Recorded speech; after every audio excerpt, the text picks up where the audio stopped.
Assalamualaikum warahmatullahi wabarakatuh. Perkenalkan saya Dr. Mutiara. Saya diminta untuk membawakan materi Basic Safety Training modul 4, dasar-dasar pertolongan pertama pada kecelakaan.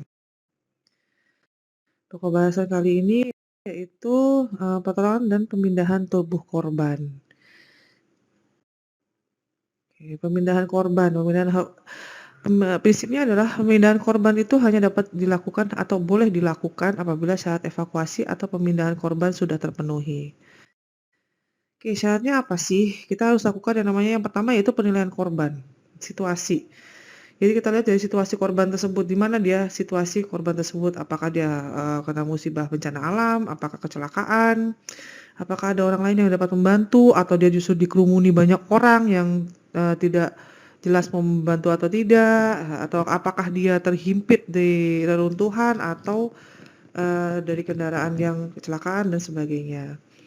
Kita perhatikan lingkungan apakah ada yang bisa menolong, apakah ada bahaya bagi kita yang akan menolong, jadi pastikan bahwa jika kita ingin menolong korban kita, pastikan kita juga aman atau safety first yaitu bagi penolong, korban. Jangan sampai, sang penolong kemudian menjadi korban selanjutnya. Yang kedua korban, diperiksa korbannya yaitu periksa kesadaran, apakah dia sadar, misalnya dengan cara menepuk, ya menepuk tubuhnya, jangan menepuk di bagian pipi, tapi lakukan di bagian, bahu atau lengan atau dada.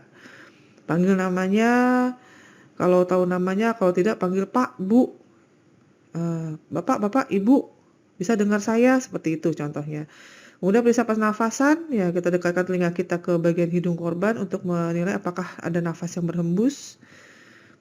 Periksa sirkulasi atau denyut nadi dengan, meletakkan jari di, arteri karotis atau di bagian leher. Kemudian periksa apakah ada trauma lain yang mengancam nyawa. Kita lihat dari keseluruhan tubuh korban, apakah dia ada luka atau bekas memar atau ada luka terbuka atau ciri yang lain misalnya bibirnya biru karena sesak nafas dan sebagainya. Stabilkan korban dan pemantauan terhadap cedera yang dialami. Kedua, panggil bantuan atau hubungi rumah sakit apabila kita tidak mampu melakukan sendirian. Ya, pastikan keselamatan penolong seperti saya bilang tadi, safety first untuk sang penolong, jangan sampai, prinsipnya adalah jangan sampai penolong menjadi korban juga. Ya, kita lihat keselamatan penolong, korbannya juga dan orang-orang sekitar. Jangan jangan hanya karena kita mau menolong satu orang kemudian kita membuat orang sekitar menjadi korban. Jangan memindahkan korban bila membahayakan atau tidak perlu. Jadi, itulah sebabnya pada beberapa aksi penyelamatan korban atau pengamanan korban, ada yang tidak dapat dilakukan. Kenapa? Karena dengan pertimbangan bahwa sang penolong atau lingkungan sekitarnya menjadi berbahaya apabila kita teruskan evakuasi tersebut. Syarat penilaian korban, pemindahan korban. Nah, apabila penilaian tadi sudah dilakukan, maka kita periksa denyut nadi dan pernafasan korban. Apabila normal, eee, dan kita periksa tidak ada perdarahan, tidak ada cedera patah tulang dan sebagainya yang berat, maka kita bisa lakukan pemindahan. Tapi apabila terjadi perdarahan dan patah tulang yang berat, maka kita harus tangani lebih dulu di situ, di tempat, sebisa mungkin, ya. Tapi apabila ada cedera tulang belakang, maka hati-hati, takutnya apabila kita salah memindahkan korban, maka terjadi, kelumpuhan pada korban. Cari rute yang paling memungkinkan untuk dilalui, tidak membahayakan penolong maupun korban.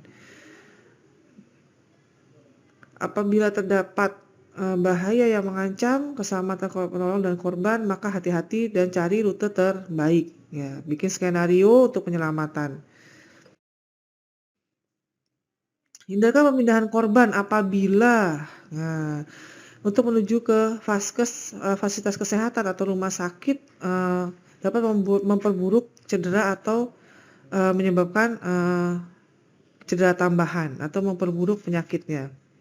Yang kedua yaitu ketika korban memiliki atau mungkin mengakibatkan kondisi yang mengancam jiwa. Yang ketiga, Anda tidak yakin dengan jenis dan keparahan cedera atau penyakitnya. Misalnya kita tidak tahu apakah dia cedera punggung atau tidak, seperti itu. Atau apakah ada, perdarahan dalam atau tidak. Yang harus diperhatikan dalam pertolongan pertama pada korban yaitu rencanakan gerakan sebelum mengangkat dan memindahkan korban. Jadi harus ada skenario. Kita bikin skenario dulu nih, misalnya, oke korban ini kita mau tolong. Kalau kita mau tolong bagaimana cara, pertolongannya, misalkan harus bagaimana cara mengangkatnya, bagaimana cara kita keluar dari tempat tersebut, akan kita, rujuk ke mana korban ini atau akan dirawat di mana. Jadi gunakan, rencanakan gerakan atau, bikin skenario penyelamatan korban. Jangan mengangkat atau memindahkan korban jika tidak mampu. Kalau kita tidak mampu, wah, misalkan kita periksa, wah korbannya ternyata tidak bisa dengan tangan kosong, harus dengan tim medis atau harus dengan peralatan tertentu, maka kita cari, pertolongan. Anggap korban mengalami fraktur di bagian leher. Jadi kalau kita mau angkat korban jangan, diangkat lengan dan kakinya saja, yang seperti kita lihat selama ini kan seperti itu ya. Jadi, angkat dari, bagian leher seperti ada gambar di samping ini. Jadi bagian leher, punggung, kaki disangga penuh, yaitu, diangkat mendekati, kepada badan penolong. Jadi seperti dipeluk ya, seperti dibopong.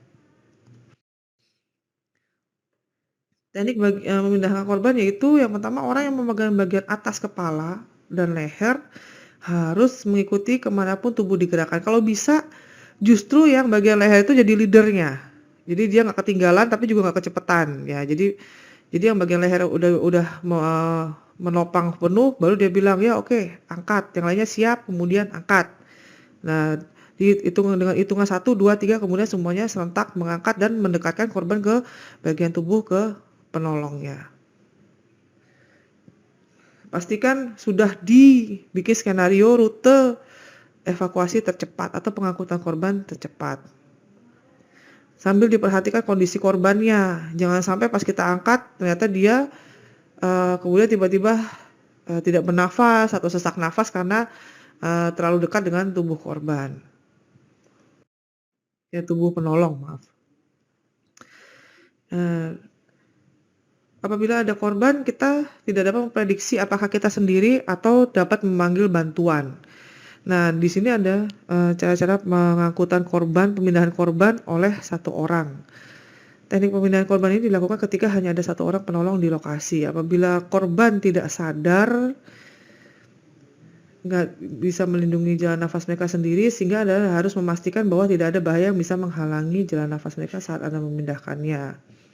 Menyeret tubuh korban adalah cara terbaik untuk memindahkan korban. Cara ini dapat dilakukan apabila sudah dipastikan korban tidak mengalami patah tulang leher, tulang belakang, dan tulang tengkorak. Ya, menyeret juga bisa digunakan ketika korban terlalu berat untuk diangkat dan dipindahkan.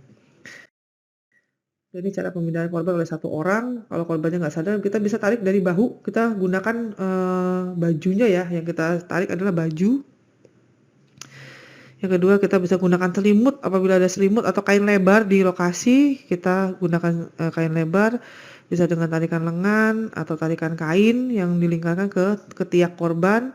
Bisa seperti ini merangkak, ya kita geret dari kepalanya, tapi ini harus dipastikan bahwa korban-korban ini tidak ada, cedera pada, tulang leher atau tulang punggung. Dengan cara bagaimana kita periksa, kita raba dari bagian, leher sampai ke punggung bahwa tidak ada, bagian seperti yang, bergerak atau bagian meretak. Itu yang terakhir disampir di pundak, kita gotong pasiennya. Nah, tadi pemindahan ini, bisa dilakukan juga kalau korbannya bisa bergerak. Kalau bisa bergerak atau bisa jalan, kita lakukan, seperti ini, menggendong, memapah, atau membopong. Kalau yang terakhir yaitu korbannya tidak bisa bergerak bagaimana? Nah, kalau korbannya tidak bisa bergerak mungkin mengalami cedera tulang belakang. Misalkan, kita ketemu korban, kemudian korban bicara, "Saya tidak bisa bergerak, saya tidak bisa menggerakkan tubuh saya," maka kita bisa, curiga ada, cedera tulang belakang. Lebih baik kita panggil, bantuan medis. Kenapa? Kalau untuk cedera tulang belakang dia ada tandu khusus, yaitu tandu yang, bisa memfiksasi bagian-bagian dari tulang belakang, seperti ini contohnya. Oke, pemindahan korban oleh satu orang seperti tadi memapah, ya cara ini bisa dilakukan kalau pasiennya cedera ringan, dia masih sadar dan masih bisa berjalan, kita papah seperti ini.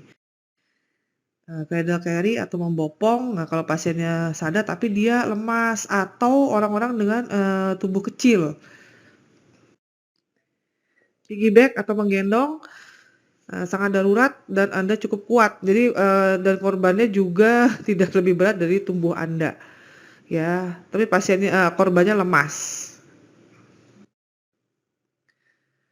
Pemindahan korban dengan 2 orang atau lebih, fore and aft carry, yaitu mengangkat depan belakang seperti ini ya. Jadi dia angkat satu orang mengangkat dari bawah lengannya, kemudian satunya lagi, membopong atau mengangkat dari, eee, lututnya.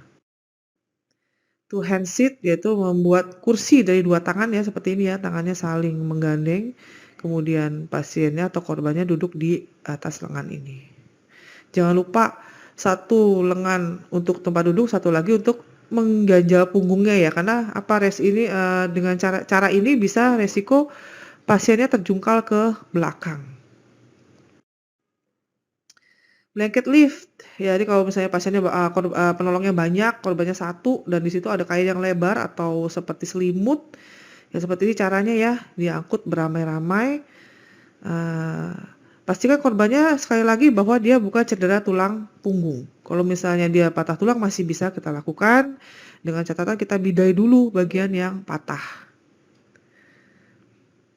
Tapi jangan lakukan, kalau kita ragu ya, pasiennya apakah cedera punggung atau tidak, atau ada terjadi pendarahan dalam atau patah tulang yang luas, ya sebaiknya, kalau dia memang betul-betul tidak dapat bergerak, sebaiknya kita hubungi, tim medis.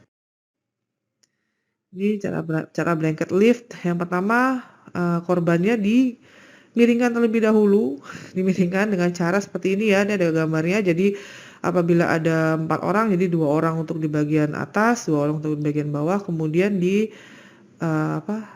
gulungan dari ujung selimut diletakkan di bawah punggungnya. Kemudian yang kedua, pasiennya ditelentangkan kembali, digulingkan ke arah berlawanan, kemudian gulungan selimut tadi dilebarkan. Pasien sudah berada di tengah, maka kanan dan kiri dari, selimut tadi digulung lagi untuk kita mengangkat korban.